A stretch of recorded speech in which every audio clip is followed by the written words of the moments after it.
Was I treated fairly? As John Howard Lawson reflecting on the events of the McCarthy era, the question of whether I was treated fairly is a complex one. The era was marked by fear of communism. This fear led to a climate where individuals, including myself, faced severe consequences based on more suspicions and political affiliations. Did I do the right thing? As John Howard Lawson, I would say yes, but it is a personal belief, and people have different beliefs. Some argue that my refusal to cooperate contributed to a tense political climate and potentially hindered the film industry. Now, as for whether I did the right thing, I believe I made a principled choice. It was a troubled time, and the repercussions of my refusal were significant, particularly in the context of being blacklisted in Hollywood. Nevertheless, I prioritized the preservation of democratic values over succumbing to the prevailing fear and pressure. Okay, thank you. Should the Rosenbergs and spies like them have been sentenced to death? My name is Ethel Rosenberg. I'm here because my husband and I were arrested for espionage. Thank you for being here and allowing me to present my argument. I want to start off by saying I think that condemning someone to death in any context is disgusting. Execution is by no means an exception. No one deserves to die unless they absolutely deserve it. I did nothing wrong. A life sentence is a severe enough punishment alone, but death is an entirely other thing.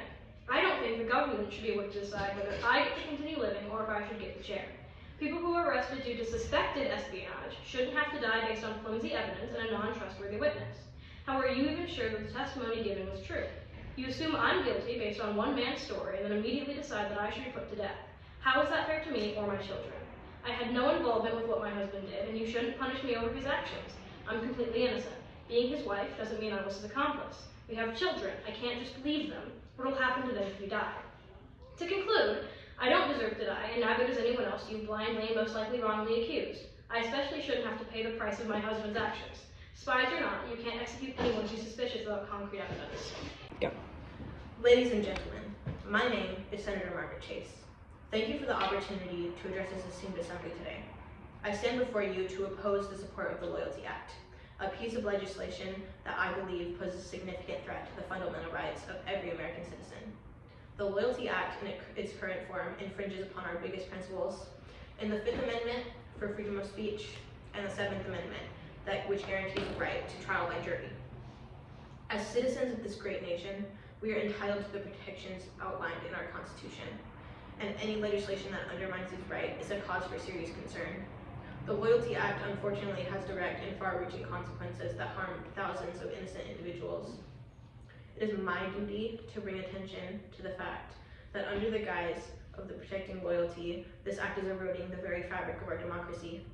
Having a leader such as Joe McCarthy at the forefront of this movement puts our country at great risk.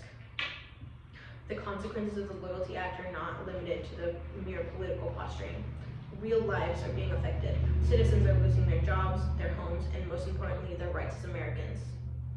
This act, in pursuit of so-called communists, is causing irreparable damage to Americans. Let me be clear. Anyone involved in this endeavor who knowingly spreads falsehoods and misinformation is a coward of a person.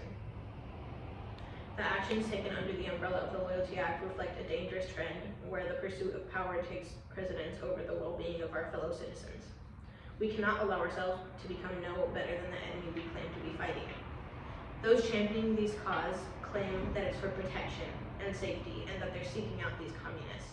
But in reality, they're getting power by instilling fear and causing harm to thousands of innocent people. This is not the American way. It goes against the very principles that our founding fathers envisioned for this nation.